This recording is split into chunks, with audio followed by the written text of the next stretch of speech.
사랑하는 성도 여러분, 오늘 본문을 보면 하나님께서 예레미야 선지자에게 독특한 명령을 내리시는 것으로 시작합니다.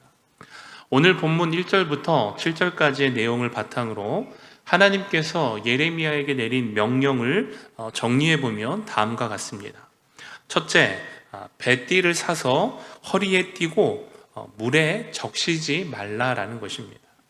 둘째, 허리에 띈 그 배띠를 가지고 유보라데로 가서 거기에 물가에 감추어 두라라는 것입니다.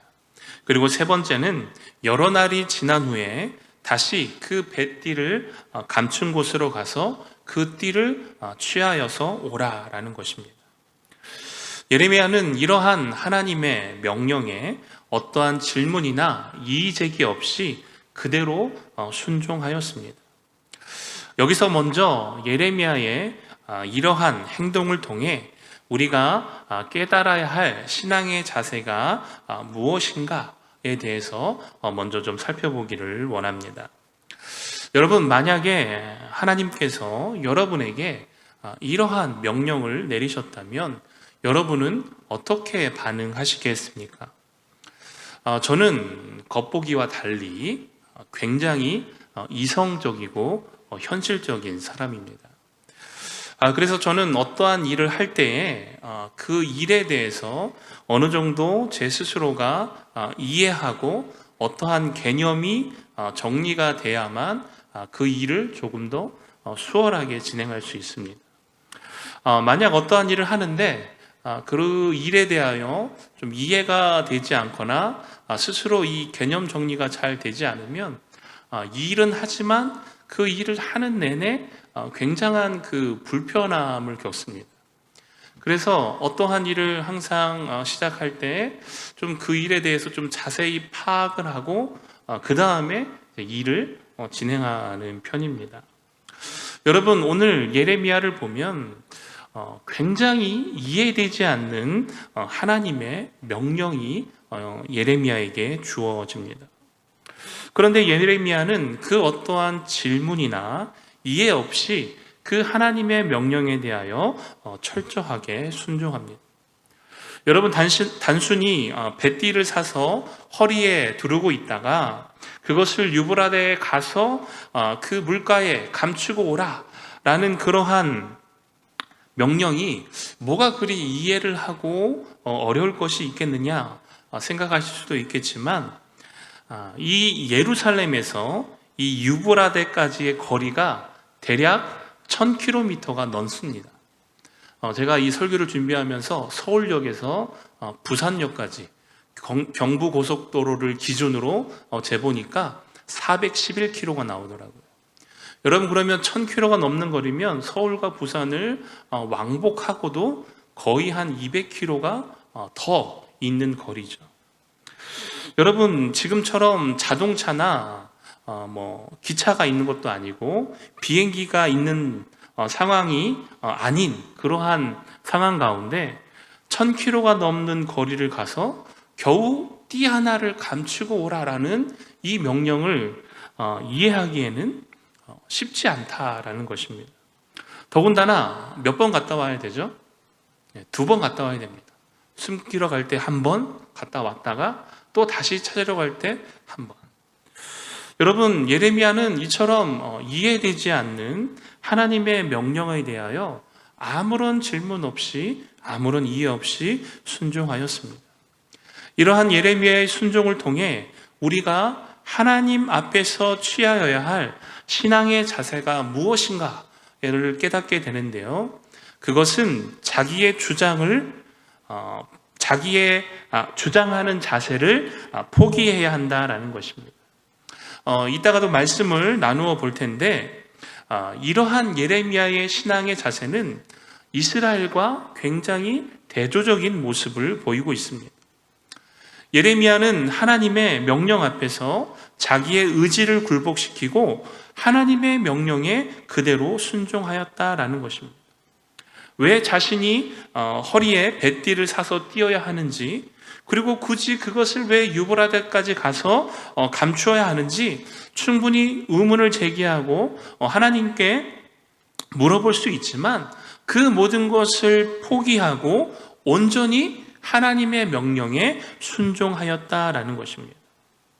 여러분, 이처럼 하나님의 명령에 철저하게 순종하기 위하여서는 무엇이 필요합니까? 철저하게 자기 자신을 포기하는 신앙의 자세가 필요하다라는 것입니다.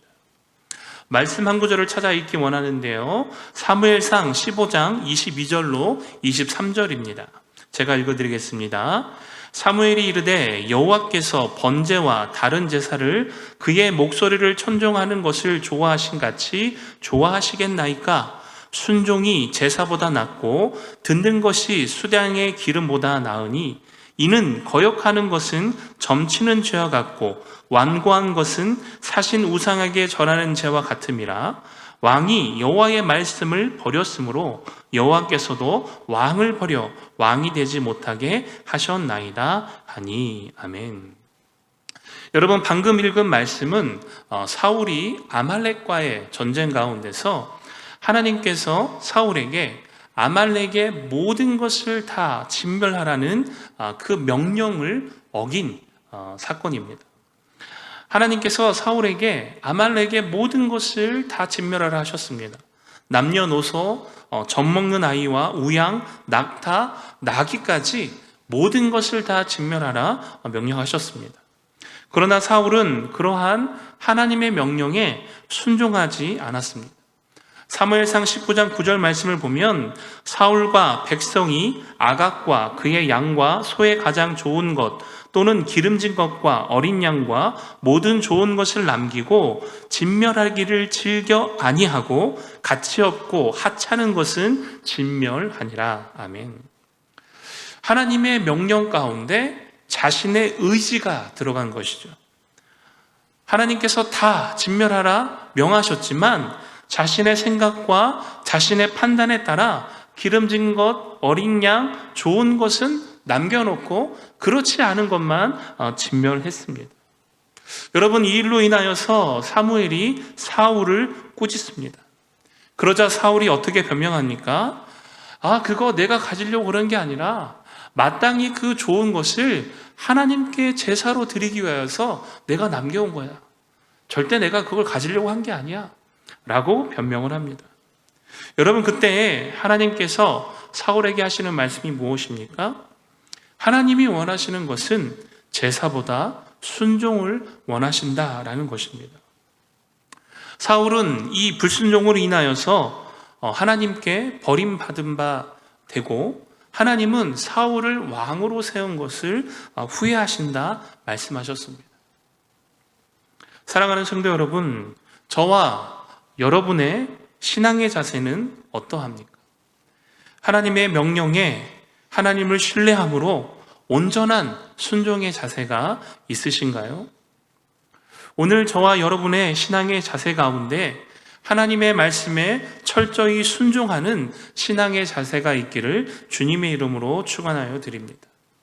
나의 의지, 나의 생각, 나의 판단을 내려놓고 때로는 이해되지 않을지라도 하나님께서 내게 명령하신 일이라면 기쁨으로 순종하며 나아가는 그 놀라운 은혜가 있기를 주님의 이름으로 축원하여 드립니다. 이어서 살펴보기 원하는 것은 이 벳디가 가지고 있는 교훈에 관한 것입니다. 먼저 벳디는 택함을 받은 이스라엘 백성을 상징합니다. 오늘 말씀에 등장하는 벳디는 세마포로 만든 것으로서 이 제사장이 입는 옷이 있습니다. 에봇이라고 하죠. 그 에봇 위에 두르는 허리띠와 같은 것입니다. 따라서 이 제사장 복장의 하나인 이 벳디가 상징하는 것은 영화로운 제사장의 나라로서 선택을 받은 이스라엘을 의미한다라는 것입니다. 자, 그리고 더 한 가지 살펴보기 원하는 것은 1절 말씀에 보면 이 띠를 물에 적시지 말라라는 명령이 나오죠. 이 명령에 대해서 몇 가지 견해가 있는데 그 중에 대표적인 것이 첫째는 물은 죄를 상징을 하고 따라서 이 이스라엘이 죄와 구별된 삶을 살아야 된다라는 의미를 갖고 있다는 것과, 둘째는 이 배라는 것이 굉장히 이 뻣뻣한 직물이죠. 그런데 그것이 물에 닿으면 부드러워지는 속성이 있습니다. 따라서 이 물에 적시지 말라라는 것은 이스라엘의 교만을 그대로 두라라는 의미로 해석되어진다라는 것입니다. 따라서 이 두 가지의 견해를 조합해서 물에 적시지 말라라는 명령의 의미를 되짚어 보면, 죄를 짓고도 회개하지 않는 이스라엘 백성을 의미하게 된다라는 것입니다. 여러분, 그렇다면 이 의미를 가지고 오늘 본문 8절에서 11절 말씀을 다시 한번 보겠습니다. 여호와의 말씀이 내게 임하니라. 이르시되 여호와께서 이와 같이 말씀하시니라. 내가 유다의 교만과 예루살렘의 큰 교만을 이같이 썩게 하리라. 이 악한 백성이 내 말 듣기를 거절하고 그 마음에 완악한 대로 행하여 다른 신들을 따라 그들을 섬기며 그들에게 절하니 그들이 이 띠가 쓸 수 없음 같이 되리라. 여호와의 말씀이니라. 띠가 사람의 허리에 속함같이 내가 이스라엘 온 집과 유다 온 집으로 내게 속하게 하여 그들로 내 백성이 되게 하며 내 이름과 명예와 영광이 되게 하려 하였으나 그들이 듣지 아니하였느니라. 아멘. 여러분, 방금 읽은 8절과 11절까지의 말씀은 하나님께서 예레미야에게 왜 띠를 취하여서 유브라데에 감추고 또 다시 그것을 찾아오라게 했는지, 그 이해할 수 없는 하나님의 명령에 대한 이유입니다. 여러분, 이 비유를 통해 하나님께서 어떠한 것을 말씀하시는 겁니까? 이스라엘의 현재 상황이 어떠한가에 대해서 말씀하고 있는 것입니다. 지금 이스라엘의 상황은 교만으로 인하여 썩어져서 더 이상 쓸 수 없는 이 뱃띠와 같이 하나님과의 관계가 무너져 버렸다라는 것입니다. 여러분, 그렇다면 하나님께서 이스라엘을 향하여 그 하나님과의 관계를 무너뜨린 그 교만에 대해 무엇을 지적하시는가? 오늘 본문은 크게 세 가지를 말씀하고 있는데요. 하나씩 살펴보겠습니다. 오늘 첫 번째는 하나님의 말씀을 듣기 거절하였습니다. 오늘 본문 10절 말씀을 다시 한번 보겠습니다. 이 악한 백성이 내 말 듣기를 거절하고, 가장 먼저 하나님께서 지적하신 교만은 하나님의 말씀을 듣기 거절했다라는 것입니다. 사랑하는 성도 여러분, 타락과 파멸로 가는 첫걸음은 하나님의 말씀을 듣기 거부하는 것부터 시작되어집니다. 앞서 말씀드린 사울이 어떠했습니까? 모두 진멸하라고 하는 하나님의 말씀을 거부하고 자신의 생각과 자신의 의지대로 행동했습니다. 그리고 그것이 하나님께서 원하시는 것이라고 자기 합리화를 했다라는 것이죠. 여러분, 지금 이스라엘도 동일합니다. 사실 이스라엘 백성은 이러한 하나님의 지적에 대하여 인정하지 않았습니다. 왜냐하면 여전히 자신들은 하나님의 말씀을 잘 듣고 있다라고 생각했기 때문입니다. 여러분, 언뜻 보면 이스라엘 백성이 이 선지자가 전하는 하나님의 말씀을 잘 듣는 것처럼 보일 수 있습니다. 그렇다면 왜 하나님께서 이 이스라엘을 향하여 하나님 말씀 듣기를 거절한다, 거부한다 라고 했을까? 그 이유는 자신들의 마음에 맞는 말씀만을 골라 들었기 때문입니다. 말씀 한 구절을 읽기 원하는데요. 예레미야 43장 1절로 3절 말씀입니다. 예레미야 43장 1절로 3절 말씀 제가 읽어드리겠습니다. 예레미야가 모든 백성에게 그들의 하나님 여호와의 말씀 곧 그들의 하나님 여호와께서 자기를 보내사 그들에게 이르신 이 모든 말씀을 말하기를 마치니 호사의 아들 아사랴와 가랴의 아들 요하난과 모든 오만한 자가 예레미야에게 말하기를 내가 거짓을 말하는도다. 우리 하나님 여호와께서 너를 애굽에서 살려고 그리로 가지 말라고 너를 보내어 말하게 하지 아니하셨느니라. 이는 네리의 아들 바룩이 너를 부추겨 우리를 대적하여 갈대의 사람의 손에 넘겨 죽이며 바벨론으로 붙잡아가게 하게 하려 함이라. 아멘. 여러분, 이 예레미야 43장 1절부터 3절 말씀 내용이 무엇이냐면 바벨론의 침공으로부터 이 이스라엘 백성이 어찌할 바를 알지 못해 예레미야를 찾아가게 됩니다. 예레미야를 찾아가서 이렇게 구합니다. 우리가 지금 이 상황에서 어떻게 해야 됩니까? 우리를 위해 하나님께 구해 주십시오. 그래서 그 하나님의 응답을 받으면 우리가 그 하나님의 말씀을 받은 대로 그대로 순종하면서 행하겠습니다. 그래서 예레미야가 한 열흘 동안 하나님께 기도를 합니다. 그리고 하나님께 응답을 받습니다. 그리고 이스라엘 백성에게 선포합니다. 그 선포의 내용은 무엇이냐면 바벨론을 두려워하지 말라라는 것입니다.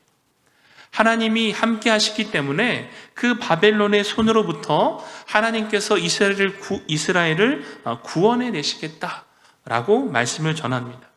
그러므로 지금 너희들이 생각하고 있는 그 애굽으로 가는 것을 하나님이 원하시지 않는다라고 분명하게 하나님의 뜻을 전합니다. 여러분, 그런데 이스라엘의 반응이 어떻게 나타납니까? 그 하나님의 말씀을 듣기 거부합니다. 자신들은 애굽으로 가려고 하는 것이죠. 하나님이 애굽으로 가지 말라라고 응답하시고 그 기도의 결과를 알려주셨음에도 불구하고 자신들이 원하는 대답이 아니기 때문에 예레미야가 거짓말하고 있다라고 이야기를 합니다. 사랑하는 성도 여러분, 이스라엘 백성들은 자신들의 마음에 맞는 말씀은 기쁘게 받아들이면서도 자신들의 마음에 맞지 않는 말씀은 의도적으로 흘려보내거나 거부하는 모습을 보였다라는 것입니다. 심지어 자신의 마음에 맞지 않는 말씀은 하나님의 말씀이 아니라 자신들을 죽이려고 하는 인간의 말이다 라고 억지를 쓰면서 거부하는 모습을 보이고 있다라는 것입니다. 사랑하는 성도 여러분, 오늘 저와 여러분은 하나님의 말씀을 대할 때에 나의 생각과 나의 의지를 가지고 판단하여 하나님의 말씀을 듣는 것과 듣지 않는 것을 구별하지 않는 그 교만을 버리시기를 주님의 이름으로 축원하여 드립니다. 어떠한 하나님의 말씀이든 예레미야와 같이 철저하게 순종하며 겸손한 모습으로 나아가는 성도가 되시기를 주님의 이름으로 축원하여 드립니다. 두 번째, 하나님께서 이스라엘을 향하여 지적하신 교만은 마음이 완악한 대로 행하였다라는 것입니다. 오늘 본문 10절 말씀을 다시 한번 보겠습니다. 이 악한 백성이 내 말 듣기를 거절하고 그 마음에 완악한 대로 행하며. 아멘. 여러분, 우리가 앞서 살펴본 첫 번째, 하나님의 말씀을 듣기를 거절하는 것은 말씀에 대한 태도라고 우리가 본다면 이 완악한 대로 행하는 이 문제는 삶의 태도입니다. 이처럼 하나님께서 싫어하시는 교만인 이 완악함은 한마디로 쉽게 말씀을 드리면 자기 고집대로 살아가는 것을 의미합니다. 오늘 본문을 표준 세번역으로 번역한 것을 제가 다시 한번 읽어드리겠습니다. 이 악한 백성은 나의 말 듣는 것을 거부하고 자기들의 마음에서 나오는 고집대로 살아가고 다른 신들을 쫓아가서 그들을 섬기며 경배하므로 이제 이 백성은 전혀 쓸모가 없는 이띠와 같이 되고 말 것이다. 아멘. 사랑하는 성도 여러분, 이처럼 이스라엘 백성은 자신들의 고집대로 살아가는 모습을 보이고 있었다라는 것입니다. 그렇다면 왜 이 이스라엘 백성이 하나님 앞에 자신의 고집대로 살아가는 그 근본적인 이유가 무엇인가? 그 이유는 간단합니다. 하나님을 사랑하지도 않고 하나님을 존경하지도 않기 때문입니다. 그렇기 때문에 자기의 고집을 꺾지 않고 자기가 하고 싶은 대로 살아가는 것입니다. 이 표현이 맞는지 모르겠는데요. 혹시 부산 그 표현으로 내가 낸데, 혹시 이런 표현이 있나요? 내가 낸데 네가 먹고, 내가 낸데 네가 왜 상관이고, 맞게 표현한지 모르겠는데, 여러분, 이 내가 낸데라는 신앙을 버리셔야 됩니다. 여러분, 하나님 앞에서 자신의 고집대로, 자신의 하고 싶은 대로 하는 것은 곧 하나님을 부정하는 것과 같습니다. 자신의 고집대로 하는 그 신앙의 끝은 어떠한 결과가 주어집니까? 하나님께로부터 버림받고 끝나게 됩니다. 사무엘상 15장 35절 말씀, 사무엘이 죽는 날까지 사울을 다시 가서 보지 아니하였으니 이는 그가 사울을 위하여 슬퍼함이었고 여호와께서는 사울을 이스라엘 왕으로 삼으신 것을 후회하셨더라. 아멘. 여러분, 자신의 고집대로, 자신이 하고 싶은 대로 행동했던 그 사울의 끝은 무엇입니까? 결국 하나님 앞에 버림받은 인생이 되었습니다. 사랑하는 성도 여러분, 하나님을 믿는다는 것은, 하나님을 사랑하고 존경한다는 의미는 하나님이 기뻐하시는 삶을 살아내는 것을 의미합니다. 하나님을 믿는다고 이야기하면서 여전히 자신이 하고 싶은 대로 살아가고 있다면 하나님을 믿는 사람이라 말할 수 있겠습니까? 더욱이 잊지 말아야 할 것은 자신의 고집대로, 자신이 하고 싶은 대로 살아가는 삶은 곧 하나님 앞에서 교만한 삶의 모습이라는 것입니다. 그러므로 사랑하는 성도 여러분, 하나님 앞에 자신의 완악한 고집을 내려놓고 하나님께서 기뻐하시는 삶으로 나아가는 성도가 되시기를 주님의 이름으로 축원하여 드립니다. 마지막 세 번째, 하나님께서 이스라엘을 향한 지적하신 교만은 다른 신, 즉 우상을 섬겼다라는 것입니다. 다시 한번 오늘 본문 10절 말씀을 보겠습니다. 이 약한 백성이 내 말 듣기를 거절하고 그 마음에 완악한 대로 행하며 다른 신들을 따라 그를 섬기며 그에게 절하니 그들이 이 띠가 쓸 수 없음 같이 되리라. 아멘. 여러분, 우상 숭배는 우리가 잘 알고 있듯이 하나님께서 가장 싫어하시고 가장 경계하는 범죄입니다. 따라서 이 우상 숭배에 대한 하나님의 심판은 매우 엄격합니다. 신명기 8장 19절로 20절 말씀에 이렇게 기록되어 있습니다. 내가 만일 내 하나님 여호와를 잊어버리고 다른 신들을 따라 그들을 섬기며 그들에게 절하며 내가 너희에게 절하면 내가 너희에게 증거하노니 너희가 반드시 멸망할 것이라. 여호와께서 너희 앞에서 멸망시킨 민족들 같이 너희도 멸망하리니 이는 너희가 너희 하나님 여호와의 소리를 청종하지 아니함이라. 아멘. 여러분, 그 어떤 죄보다 우상 숭배는 하나님께서 가장 엄격하게 심판하시는 죄라는 것입니다. 따라서 어떠한 일이 있더라도 우리는 하나님 외에 다른 신을 따르거나 섬기는 일을 하지 말아야 합니다. 그러나 이러한 하나님의 지적에도 이스라엘 백성은 수긍하지 않았습니다.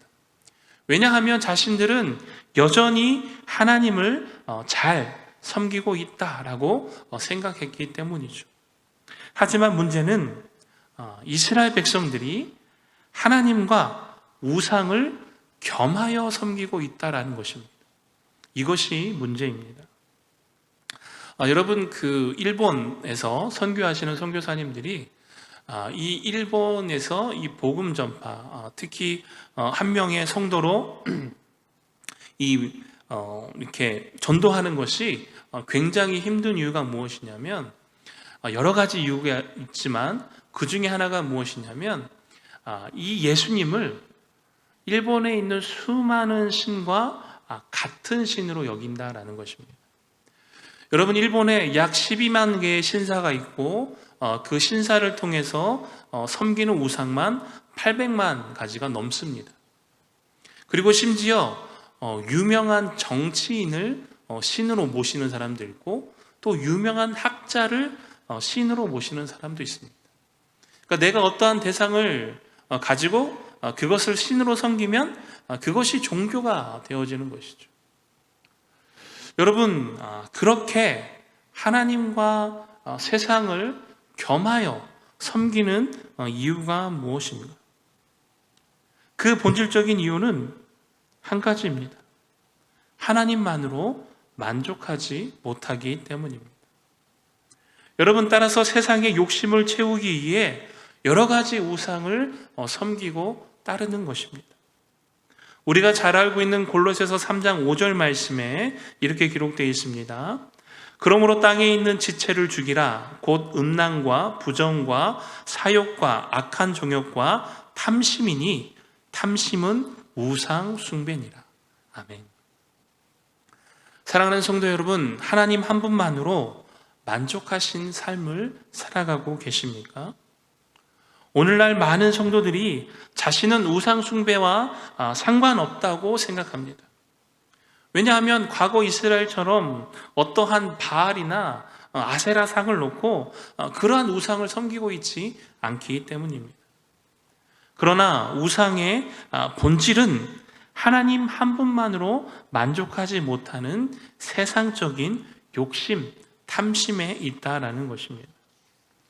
여러분, 제가 예전에 설교 가운데 말씀을 드렸는데요. 이 무화과 나뭇잎이 마르고 라는 찬양 아시죠? 이 찬양이 나이가 들수록 신앙의 연수가 늘어갈수록 참 고백하기가 쉽지 않은 찬양이라는 것입니다.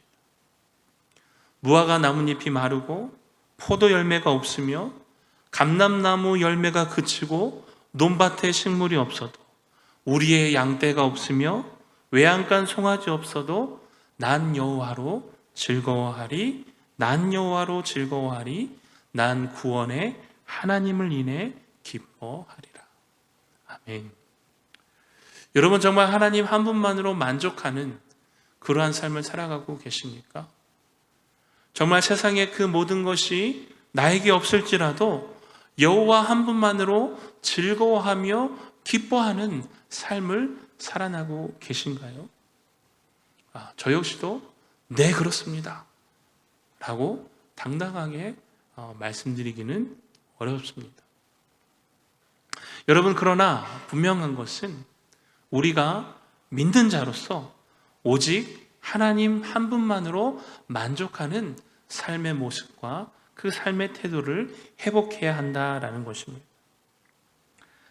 사랑하는 성도 여러분, 오늘 이러한 세상적인 만족으로 인해 세상을 겸하여 섬기게 되는 이러한 사단의 유혹을 벗어나서 오직 하나님 한 분만을 따르는 그러한 신앙과 믿음을 소유하는 저와 여러분이 되시기를 주님의 이름으로 축원하여 드립니다.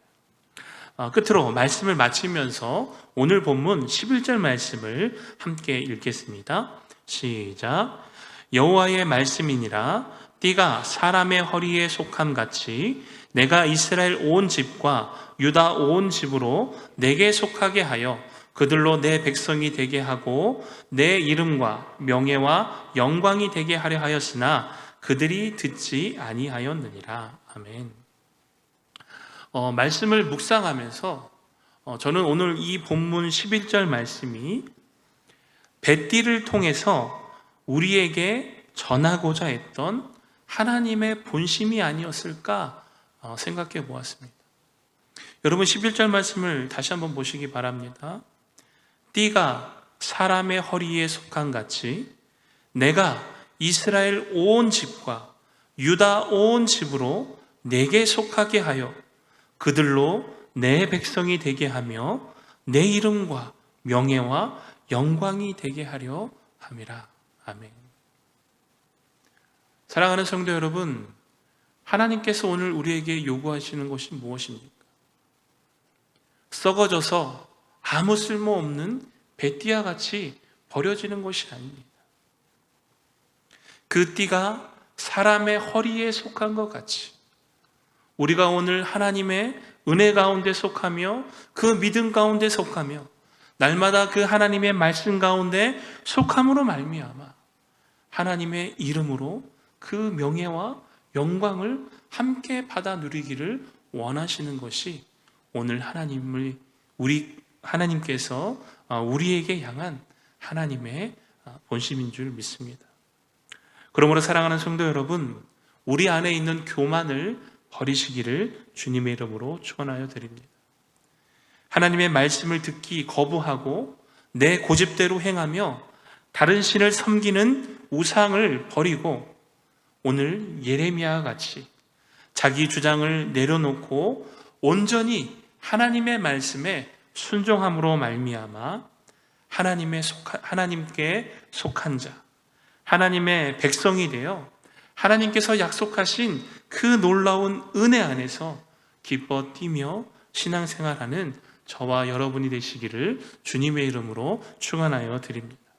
또한 특별히 바라는 것은 이번 전교인 여름 수련회를 통해 우리의 교만을 버리고 하나님의 백성으로 회복하여서 하나님께서 주시는 부흥을 꿈꾸며 나아가는 그러한 수련회가 되어지기를 주님의 이름으로 축원하여 드립니다.